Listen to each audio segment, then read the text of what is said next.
Welcome, everyone, to our 7th session of the Thought Leadership for Systems Transformation program. We're honored to have Ignatius, Ahumuza, and Cleofash Alinaitwe again as our guest teachers. Ignatius and Cleo will spend some time talking about their response to the collective narrative with group reflections on their work. And after that, we will have a Q&A session. And with that, Ignatius and Cleo, please, the mic is yours. Yoda, thank you once again, and thanks to everyone who's here today. It's really a pleasure being here once again and talking to you all. We received the narrative, and I and Ignatius really had some time to go through it and come up with our responses. We were very, very excited with the questions because these questions actually also help us to think more about our work. This collective narrative was a broader one as the first one we had last year. It was so demanding in terms of thinking. It required these people who actually read through our story to think critically and dig deep into the activities that we do to understand how we do this, then generate these questions. So I would say it was indeed a broad narrative, and this was very important in our thinking because it assists us even to grow. Whenever you understand your work much better. The first question, or the first part of the narrative, was about recognizing the role of food production in achieving autonomy in Africa and beyond. Yes, if people really have enough food to feed their families, it becomes much easier to cater for other needs, and therefore it becomes a little bit easier to attain the autonomy that we are looking to as a continent and as the planet. At Agri Planet, we believe so much in the young generation because we believe future generations are going to happen because of the huge investment that time and again we have done in the young generation. And we think that autonomy will be achieved if we can invest in the young generation, if we can empower the young generation with the necessary massive awareness about production of healthy food using natural methods like permaculture and organic farming. So if young people are really made to believe in this and take on this away from the conventional method that maybe our parents and our predecessors have been made to believe that this is the only way that we can do farming. So if we can redesign that kind of thinking and narrative and make young people believe that it is very possible to get back to our roots and produce food the way our ancestors used to do in a more sustainable and natural way, and provide these young people with the necessary support supervision through training, then we are going to have a next generation that is producing food more organically and more sustainably. We have been doing that, especially in investing in the young generation. I remember, for example, when I was in university, where we used to work with university students in designing small urban spaces with vegetables, and then the massive projects that we have been doing with schools, especially in our Dig at School project, and the investment in young creatives to take the leadership through music through our Agri Entertainment program. We have all been doing that because we believe in the young generation. Moving forward, I can say that starting this year, we decided that we could also support the refugees, supporting these children irrespective of their social status, whether they are refugees, they are nationals, but as long as they are from this African continent, we think that it is important we grow up with that skill.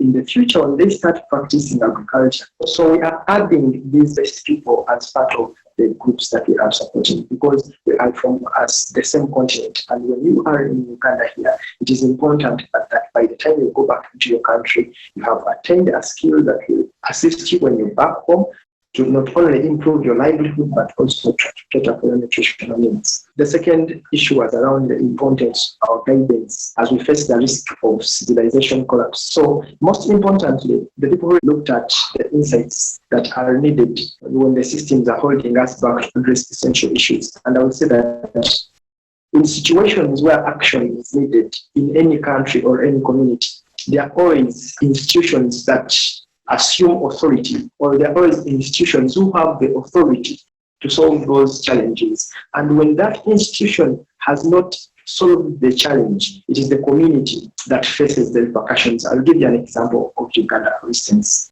In Miria village where I come from, according to the model of our government, every sub-county is allocated with an agriculture extension worker. But you realize that for the years that we operated a demonstration farm in that area and trained farmers in that area, we have never got any official visit of the agriculture extension worker to come and do his job, the job for which he's paid.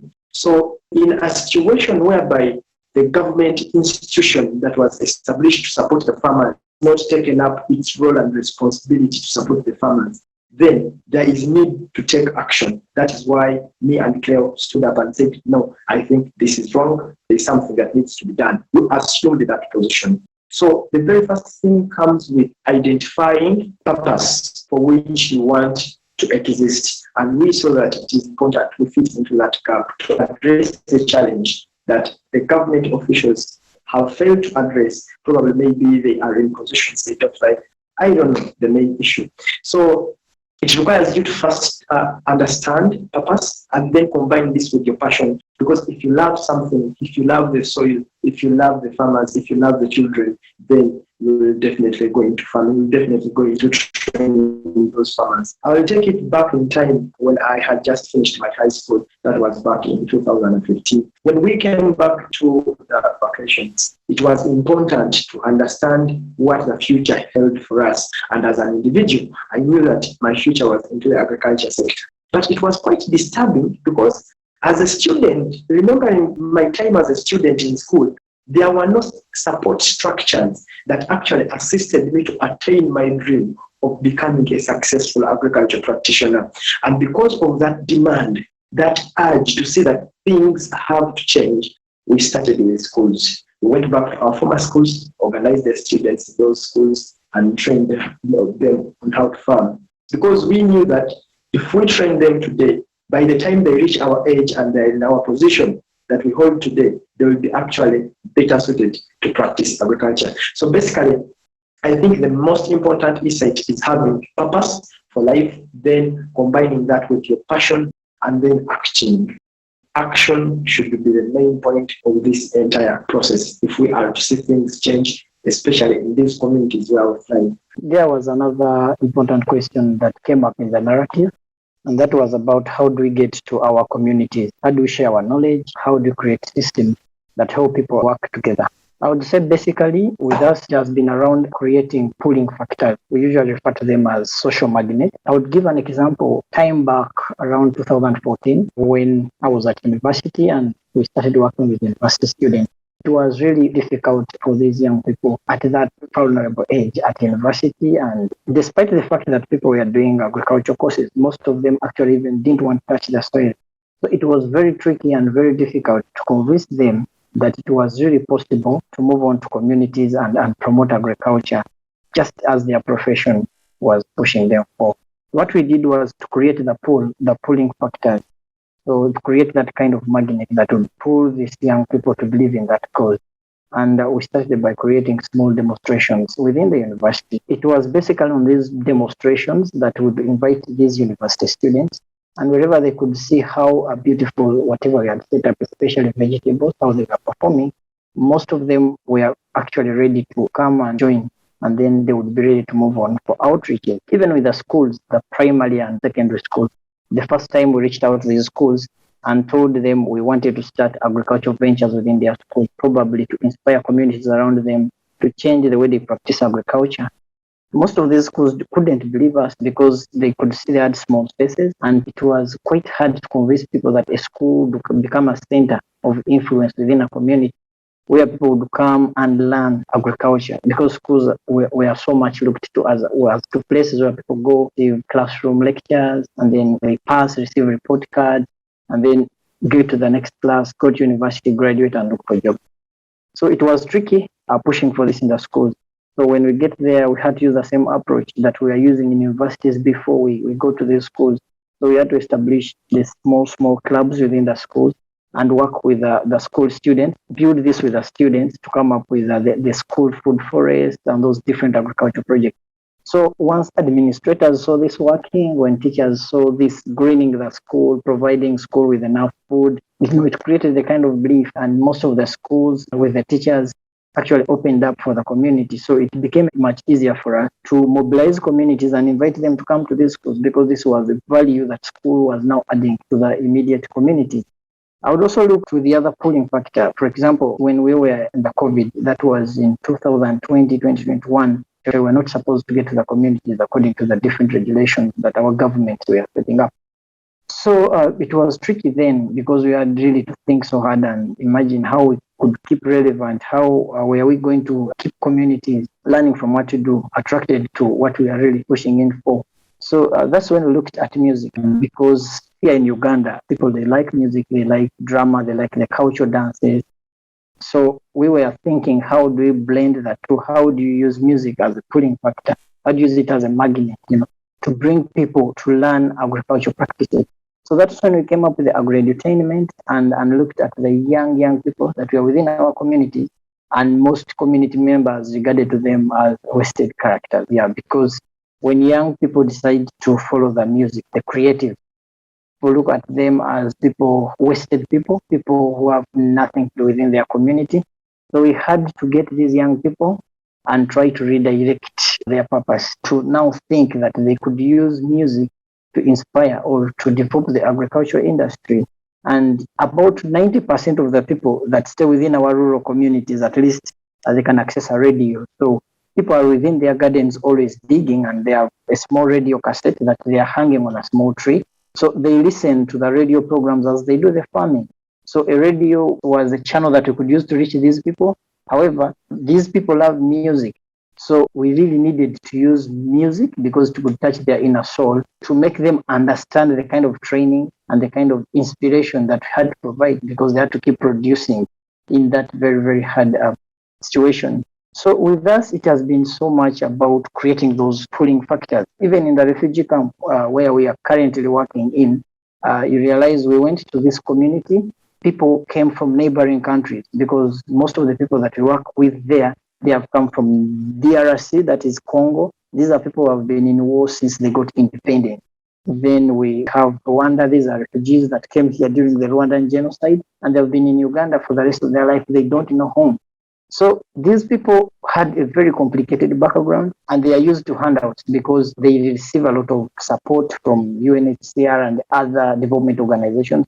They are so much on the receiving end, and they don't think so much on how they can actually create their own future, how they can produce their own food and feed themselves. So they have to wait to be supported with food and so on. Convincing such people to have, it's like creating new hope in them, was quite very hard. But we just had to use the same methods that we've been using in other communities. So that's when we had to work with a school, that is Ciota, to establish a permaculture demonstration farm where we could grow different crops, different animals, renewable energy like biogas and so on.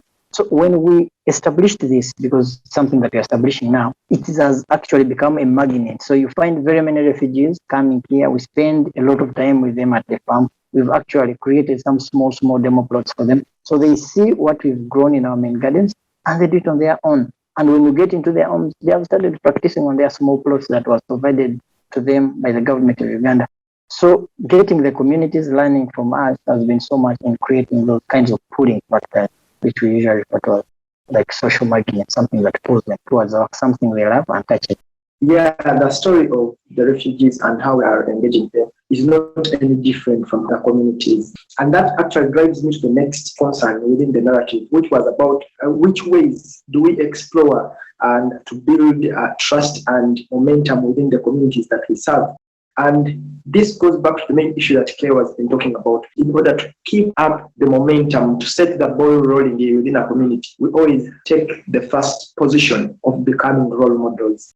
Because the issue is here, there is no way you're going to make someone believe that they can fish without you yourself getting into the water, capturing one fish and come out and say, you see, it is possible, you can fish. So the issue of building trust within these communities has always started around us being role models. If we tell them that, look, farming is actually possible within this refugee camp, although you are given a small plot of land, you can work out that small plot of land sustainably, and you will be able to generate your food every other year in, year out, without the soil losing its fertility, because you are using permaculture technologies. And because of that, it begins with us. We get into the camp, we get into that community, we immerse ourselves into that community, become a part of that community, work with a partner in that community. For this case, there is an organization called CIOTA. CIOTA means COBRUAS, International Youth Organization to Transform Africa. And COBRUAS is an acronym which stands for Congo, Burundi, Rwanda, Sudan. And this is an umbrella organization for refugees who are within the refugee camp in Western Uganda, Kyangwali refugee camp to be particular. So we work with this organization. They have a primary school and a secondary school. So we use the school's land to establish a small demonstration farm, a farm where every refugee child who attends that school will be able to see that, look, farming is possible even in the refugee camp. And when they get home, they are going to share this story of hope and success with their parents. And the day their parents come to school to pick their children, they are actually going to see new possibilities in the form of farming. And when they believe this, because they have seen it, we have created a role model for them. We have created a pull factor for them. This is something that is going to attract them towards farming. Eventually, we win their trust, and this helps us to keep the ball rolling. And notable within that narrative was that the readers wanted to know, which are those stories? In which situations are we able to build these win-win relationships? Because there are issues of capitalism where in advanced capitalistic economies, people tend to look at more of a win-lose situation, but in our case, it is more of a win-win relationship. How are we able to set these relationships, and how do they look like? And the reason is very simple. If I am a farmer and what I do is growing food, my biggest market are the consumers of the food that I grow. Therefore, if I feed my consumers with healthy food, if I feed them with chemical-free food, this means they will have good health, and when they have good health, their appetite probably will increase, they will live happy lives, and they will keep demanding for more food. Because I know that in my head, from the very beginning, I'll farm organic food because I am farming this food to sell it to them, and they are having healthy lives. When they have healthy lives, they will come back and buy more food. So I'm giving them good health, and they are supporting me financially because they are buying my product.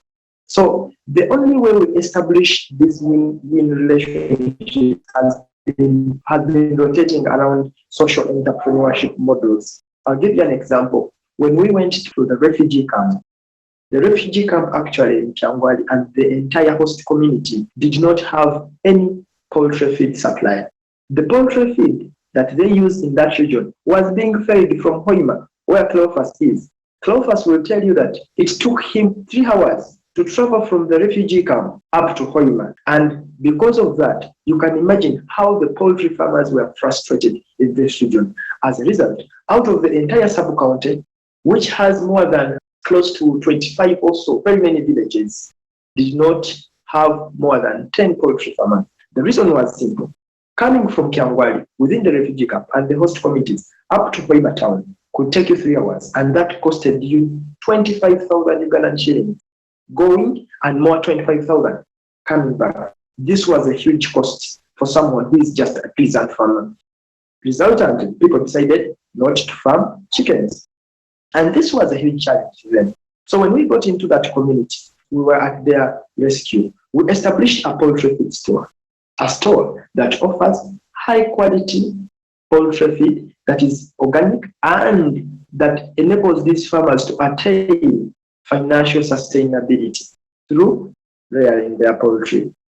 We know that with this poultry feed store, we are able to bring this service closer to them. When we give you our poultry feed, we give you the training, you go back, look after your chickens, they mature so fast, and you are able to sell them within that community. That means you have generated profit. So the more profits you generate as a farmer, as a poultry farmer, the more money I make, because eventually tomorrow you'll come back to buy more feed. And if you took 50 chicks last time, this time you will take maybe 100 or 200 chickens. And the more chickens you take, that would mean the more I make money, because you always want my poultry feed.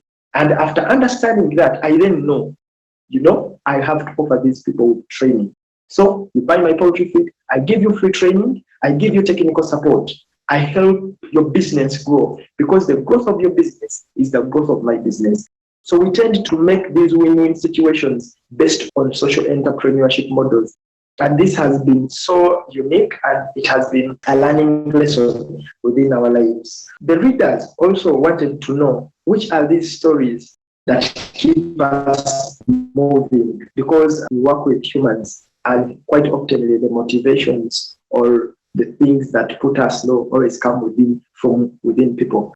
And I will tell you this, when we deal with people, we always look for feedback.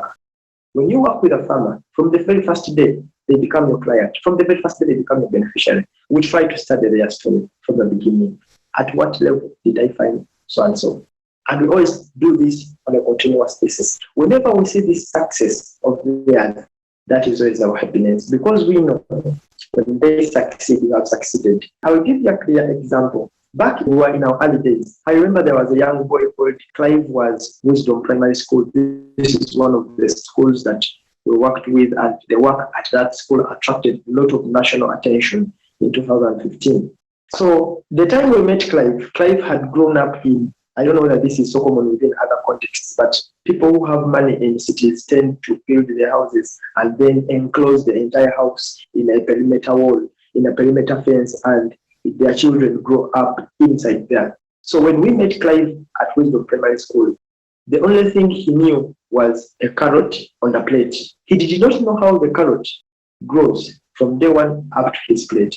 Engaging Clive from day one, when we started training their school, was like a situation of, have you ever opened the tap of water and water comes with high pressure?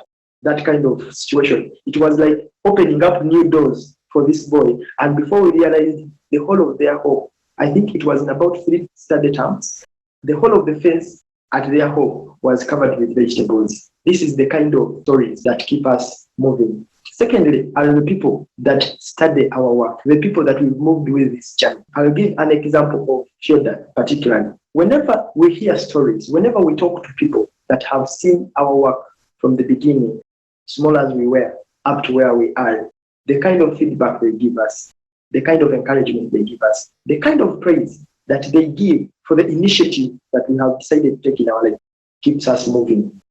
You find evolutionary leadership, when they say we are doing a good job, we feel that gratitude, and that keeps us moving.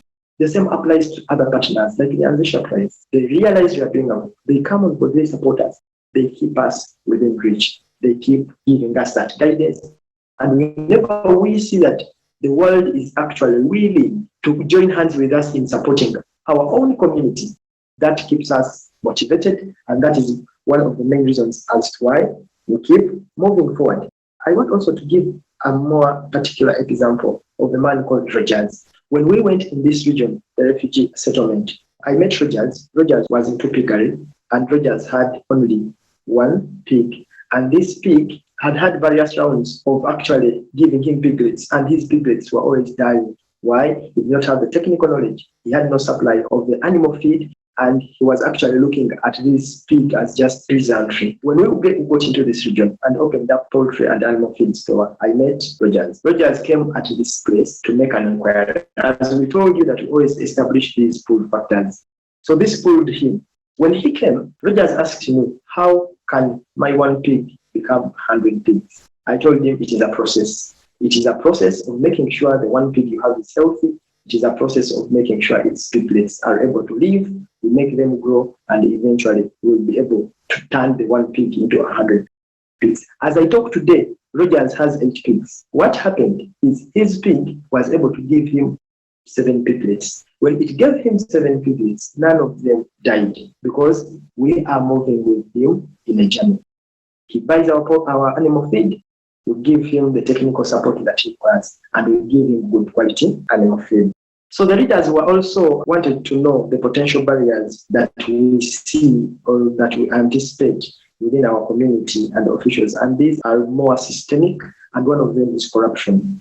In Uganda, especially in government institutions, there's a very high degree of corruption. Corruption is actually systemic, in that it is rooted in fertile soils. This is the word that I usually use, because if something is rooted in fertile soils, that definitely means it will thrive. It will put on very big fruits and it will keep growing. So there needs to be a total change in how people understand what corruption is, and there is action needs to be taken by the responsible people. In Uganda, corruption even starts from us at a homestead level, in a home. You find when a dad is going to leave home and the baby starts crying, daddy, don't you go, daddy, don't you go, daddy, don't you go. What happens? The dad goes into the pockets, he gets a coin of 100 shillings, he gives the daughter or the and says, go, don't cry, go and buy a sweet. So the kid will keep quiet.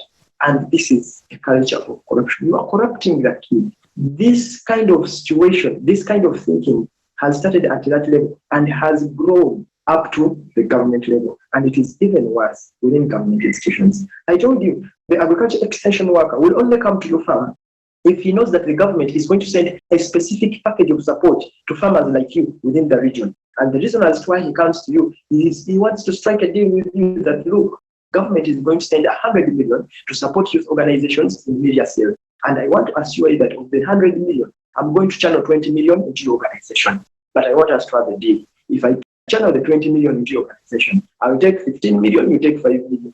Deal or no deal? This is the kind of situation we are having down.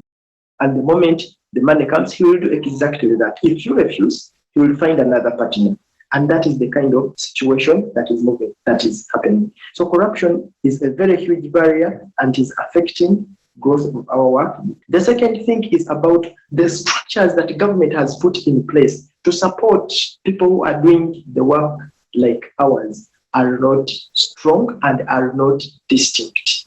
Resultantly, you realize that there is not a lot of support in terms of technical knowledge, in terms of resources that you need to move forward from the government side. And this is a challenge. Economies that have always been driven by agricultural revolutions, and these agricultural revolutions have always been pioneered and supported by their governments. A lot of historical key figures have tried to prioritize agriculture development within their countries at times when countries needed to grow. The story is different here. The agriculture sector is being treated as a political win for the government. So the government says, we are going to bring tractors, we are going to construct factories, we are going to do blah, blah, blah, blah, blah. They will do this towards elections. And when they do that, the kind of perception that people have in their minds is very different. And what happens, they think if a kilo of maize is being bought at 1,000 on the market, they think when they take this to the government institution, they're supposed to be given 50,000 shillings. And as a result, the company fails. The company fails. So basically, that has been a huge challenge, and it is a barrier that we are facing, and we shall still face it in future. Yeah, so Ignatius, I thank you very much for that insight. It has really come from the heart, from the narrative. The readers wanted to know how we are preserving the integrity of the local work we are doing while facing the global systems of influence. I would start from a very personal story, because there was another question that was talking about how do we navigate cultures and institutions that are part of our current system. I'll start with an event that happened last year within our local community. I think this Ignatius has stressed it so much in his conversation. So there is a very beautiful hill that has supported our community for I don't know how many generations. There could be thousands and thousands of years. So Ignatius was talking about corruption. And the Constitution of Uganda actually states it that if there is any investment that is going to be done on a local resource, according to the National Forestry Act, within a given area, local people are usually given the first opportunity, because anything that is done in that area will actually have direct impact on their livelihood. So what so happened is because of the corruption within the government institutions, different people applied, and people, of course, had to invest in so much money to receive the hectares of land that are on that hill. So these people came with a very dangerous project. They wanted to plant actually eucalyptus on the hill, the entire natural biodiversity on that hill, destroy all the indigenous trees. They wanted to apply herbicides. They wanted to apply insecticides and kill all the ants on that hill, so that the hill would become bare. They planted the commercial tree, the eucalyptus, so that they could start harvesting poles, make money, and that was the deal. So from within our local community, we identified that as an organization, and I and Ignatius, we have to fight this. We are not going to allow these people come within our community and oppress the indigenous people that are here, plant the eucalyptus, keep on, because eucalyptus is maintained by herbicides. So they have to keep applying herbicides to kill the grasses. They actually glyphosate. They have to keep applying insecticides to destroy white ants. And when it rains, because we have a small swamp that is down in the valley, so all the glyphosate, all the chemicals that you're using uphill goes into our drinking water. And actually the community picks water from that swamp. So we would imagine what is going to happen to our future. These are people who don't actually stay within our community. So we took stand and had to face this government parastatal the first time we approached them, we told them, oh, this is how it happens within, especially our rural communities here. When community members see you trying to do some development work, they actually see you like their voice. They see hope in you. So they have the trust in you and they are ready to be behind you in case of anything that actually impacts their life. So we had to move on and face the government officials in that National Forest Authority. So we reached out to them and told them, look here, the Constitution of the Republic of Uganda says like this, you are not supposed to do ABCDFG. So why are you doing this to our community? Why have you brought private people who are actually motivated by profit to come and do this? Are these people actually going to be present when their actions are impacting on the future generation of our community? So we really had a series of discussions within their offices and a lot of temptations to bribe us and to make us silent or like I think. A lot of intimidation because these people are coming with the army. So they would come to the hill with about 5 armed army officials. So they have these guns and they would keep you whenever you could say, like, you people, what you're doing is not right. You are promoting this, you're spraying chemicals, and they'll say, man, you can disappear anytime. A lot of threatening information. But what we've always done is, despite that threat, which even at times looks like you can lose your life, or at times it looks like you are bribed, it looks like you're going to get a lot of money if you get out of this. For us, what we've always kept is, one, we engage different stakeholders. We look at the different people within our community. We have the residential district commissioners. We have people who are responsible for the environment. We have the chief administrative officers. So we make letters. We try to have one voice that's reaching out to all these people, but we know there's systemic corruption within these government institutions. So we have to engage different private sectors. We talk to media, we talk to radio stations, we talk to mainstream media, we talk to different bloggers. So when we have all this information flowing, some of these people actually get it, and that's how we were able to overcome that within our own local community. So within about 4 months, it was just a surprise. So information kept flowing on radio, it kept on the local print, and it was flowing within our local community. People appended thousands of signatures, and what they were saying was, no, we are not allowing the eucalyptus project, and it eventually collapsed. So with us, that's how we have tried to deal with these institutions within our communities and the kind of threatening information because of the kind of power and influence they have. That's how we've always dealt with that. And then there was another important question that was talking about how we are able to see certain opportunities and actually see if they could benefit our work, especially global opportunities. For us, especially when we were beginning, because from a rural background, even access to internet becomes very hard. So then the only way we could understand some opportunities and could benefit us was from our own peers, yes. So we had our own friends who were applying for some opportunities and we could see how they were growing. So we could admire them and reach out to them and tell them, you applied, for example, for the seed initiative and how has it benefited you? So they would tell us and help us to do application. And that kind of guidance is what has always helped us, kept us moving. And another important thing that was coming in the narrative was about if we've ever accepted support that appeared to be harmful. Yes, I remember in 2018, there was an opportunity. It was in renewable energy and it was a loan. Because we were in a very critical situation, our organization needed to move on and we actually were applying on a zero budget and we needed to generate revenues. So we had to take on the opportunity and it was very destructive. We had to face a very huge loan burden that actually we spent a lot of time paying and it really retarded a lot of our work. So it was very bad and it so happened to us.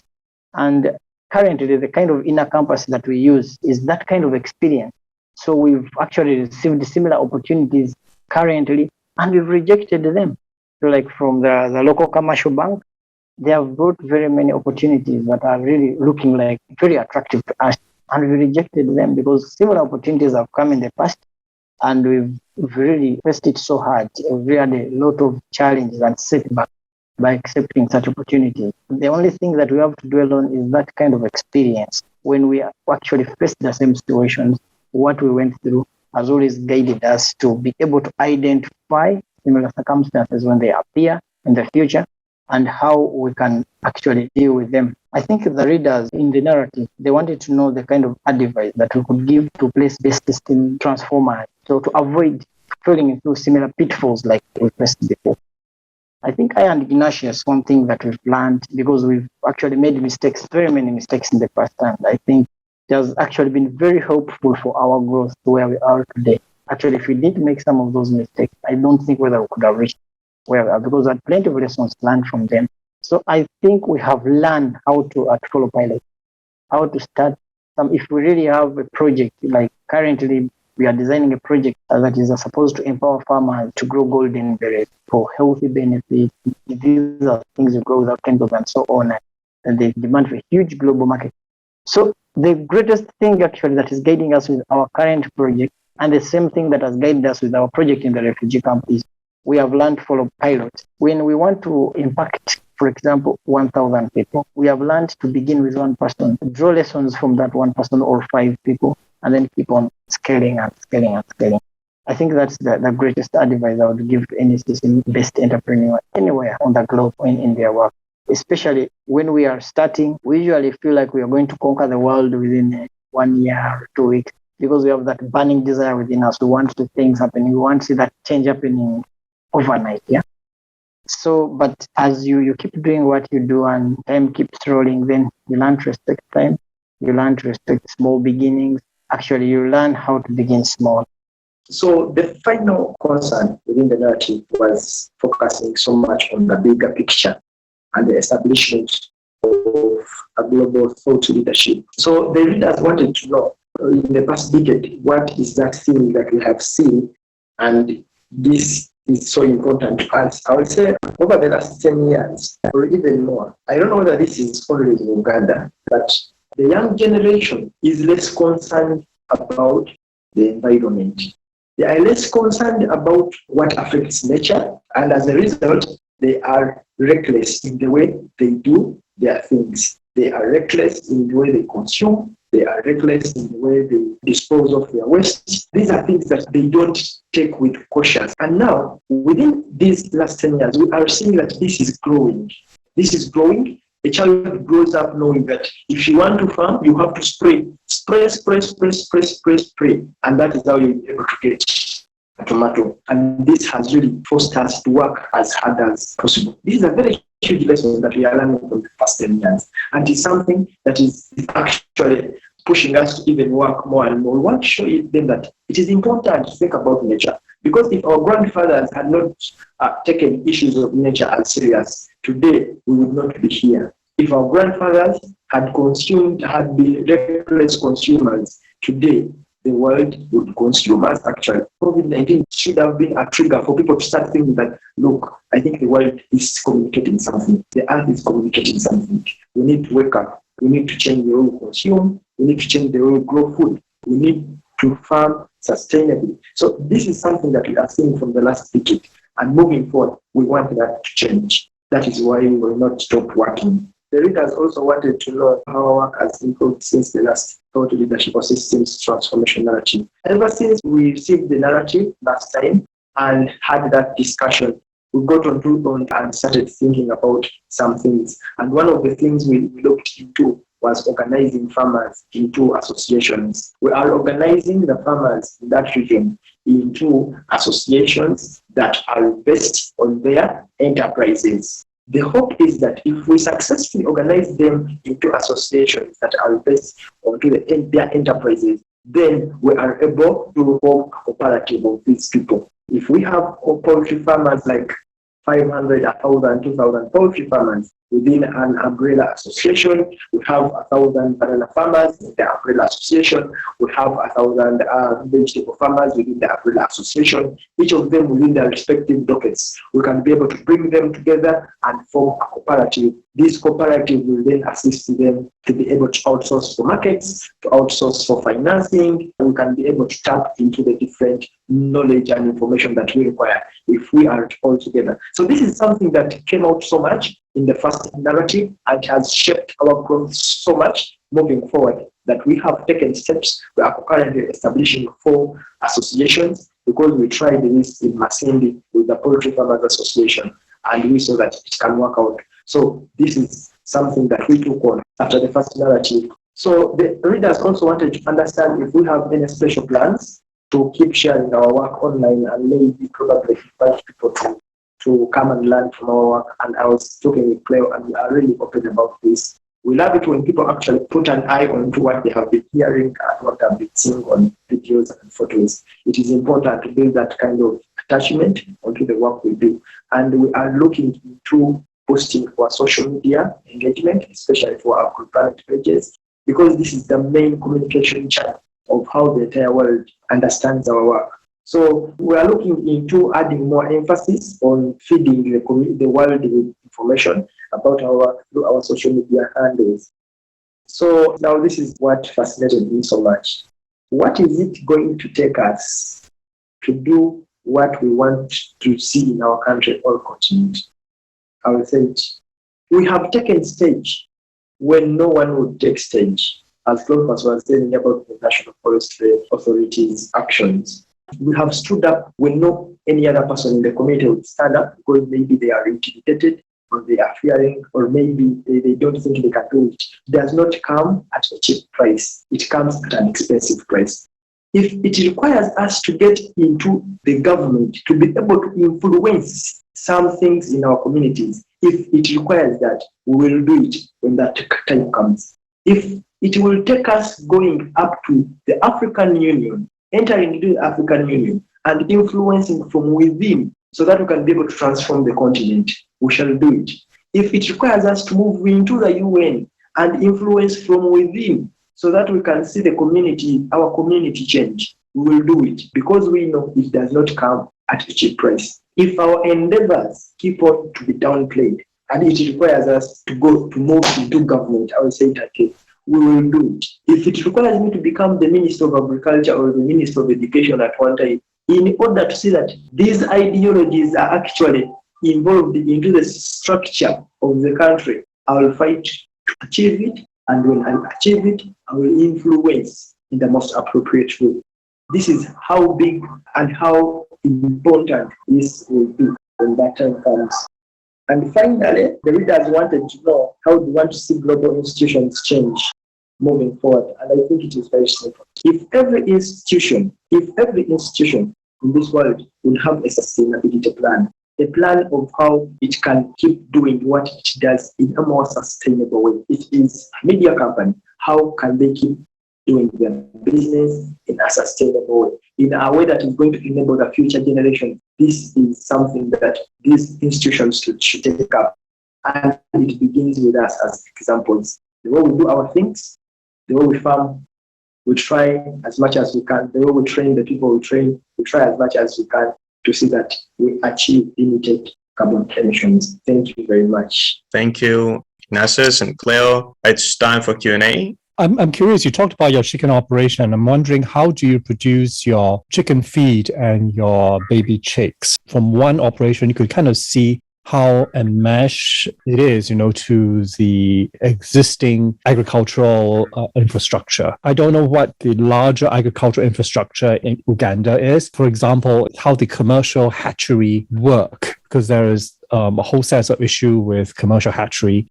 Also, the same thing with production of any animal feed, the soybeans and the various other grains, the way it's mixed and all that. Because, for example, in the US, this has been a deep-seated problems. Grow soybean through GMO and through the use of pesticides and all that. That's how they could make it commercially viable to produce chicken feed at a certain price level and so on. So I'm just wondering, when you guys think through your chicken operation, how much of that kind of dynamics, economics, forcing a certain price level, forcing the use of GMO and insecticides, as well as how the hatchery work. When you talk about scaling, these are the issues that will immediately come up. I'm just wondering how you guys address it, because it sounds like you're still leveraging existing large agricultural infrastructure to do this. We want to create sustainable communities. First of all, the indigenous chickens are made in such a way that they are able to fertilize their own eggs and then hatch those eggs into chicks and grow that. However, the challenge with that is that farmers have not yet adapted to the technology. We tried this last year with Cleo, but farmers have still failed to adapt to the technology. We bring all of them to sit on their eggs at once, and as a result, they had very many chicks at the same time. We have tried this at our demonstration and it has worked. However, farmers are not quickly adapting to this technology because there is need to create more sensitization around this topic within them, because this is what we ought to promote. So because of that, we understand it is not a technology that farmers will adopt in 1 year or 2 months. It is a process that is taking us time, one farmer at a time. A success with one farmer influences the other farmer like that. And before you realize, within the next 5 or 6 years, we'll have all our farmers on the synchronized hatching process. I don't know that you're familiar with that kind of methodology where it is called synchronized hatching. You use birds to sit on the eggs and then they hatch the eggs. But you have to work around their biology and manipulate their thinking so that they can all be able to sit at the eggs on the eggs at the same time. As a result, you're able to produce many chicks at the same time. That is how it has been. I would get back to the feeding. So you asked about the GMO, especially, for example, in the US, where there is huge investment in GMO, soybean, for example, or maize, to be able to produce those huge quantities to support the ever-growing animal feed industry. That is very critical, even within our own context here. With the growing population, the demand for animal products like eggs and meat and fish is actually going so high. And because of that, there's huge competition, for example, for the soybean, because soybean is consumed by human beings, and the maize, that's corn, is also consumed by human beings. These are the ingredients that are used to formulate animal feed. So because of that, we anticipate in the future, because currently our land can produce what can sustain our own animal feed industry. Currently, because of the growing population, you can see that even the prices, for example, of soybean or silverfish are actually growing so fast. They are soaring high. So what we are trying to do now, we have started doing research and trying it at our Farmers Resource Center in Masindi. We are trying now to look at insect protein. For example, we are prototyping with the larva of the palm weevil, and we are also prototyping with the black soldier fly. So we are trying to test at our own farm and see the performance. So probably if it works, then this could be an alternative. Probably we think this could be a solution in the future. Thank you, Cleofash, for your wonderful work you're doing in Uganda. Your story resonates with mine, and I understand the landscapes in Kenya here and Uganda is almost similar. So what you are doing also, it is an inspiration to me with my work here in Kenya. So for me, just to appreciate your work, I've been following your work and I see it's very much wonderful. And I'm eager also to learn from you so that I can also be able to replicate the same in my local community here in Kenya. Here we don't produce chicken feeds, we just feed them maybe from kitchen waste. But if there's a way they can be able to share with me how we can produce that chicken feeds and be able to sell it, it can be also an opportunity to create employment and also to empower local farmers so that they can produce it and be able to feed their chickens without having to spend a lot of money buying these commercial products, which are very much way expensive. I think one time we should have an exchange visit with Julius here because it's so close. Thank you so much. Your work is clearly, obviously, without question, it is so material, it is so grounded, it is so tangible and real. And yet so much of the power of what you're doing is in the realm of idea, of meaning, of vision, of things that we don't touch. How do you hold that? Because it is so vital to what you're doing, and it's so vital to what we, others can learn from what you're doing. The work we are doing is actually tangible. It is visible. You can see it, you can touch it with our hands. It is something that we do on a daily basis with our hands and our souls. But when we are talking, when we are communicating this, we are communicating more of the vision, more of intangible, probably, because we are doing whatever we are doing today with a bigger picture. We are trying to see how does this fit into the world of tomorrow.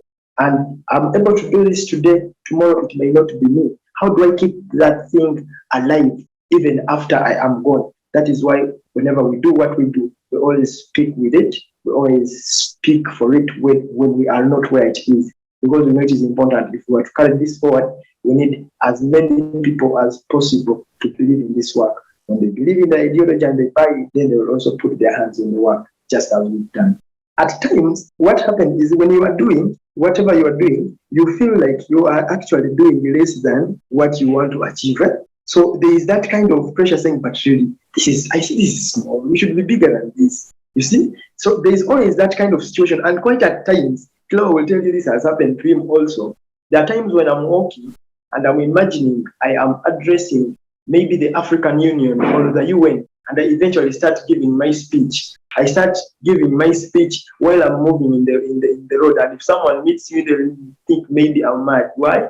It is because I'm trying to assume that time will come soon when I have to face the responsible people and tell them what needs to be done. So quite often when I'm walking or when I'm doing whatever we are doing, these moments come up. And it is something that really disturbs at times because you feel like what you are doing is not enough.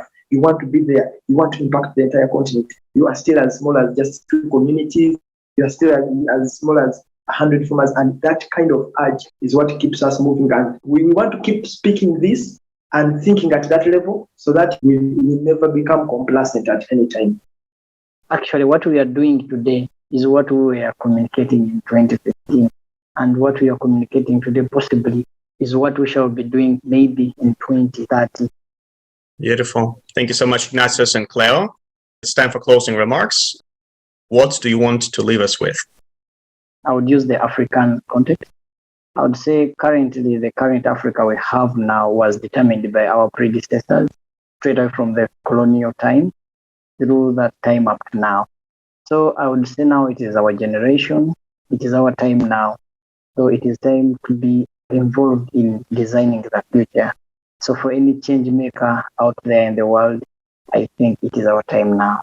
So let us start from where we are and design a new beginning for this planet. It is not heroic in any way to take stage and act for what will make the world better for your son or daughter. So if you see things and assume probably some other person will act, then you're having it wrong because that other person will have a kid, but you too will leave descendants in this world. The question is, will they enjoy this world? Will they find it a better place? The way our ancestors prepared it for us. So whoever is seeing this today or tomorrow or the other day, what is that you think should be done? And put your hands into it. But I want you to keep in mind, it should be sustainable, it should be regenerative, it should be making this world a better place. Because if we destroy this world, our sons, our daughters, our grandchildren will blame us when that time comes. Because the steps we take today will inform the world of tomorrow.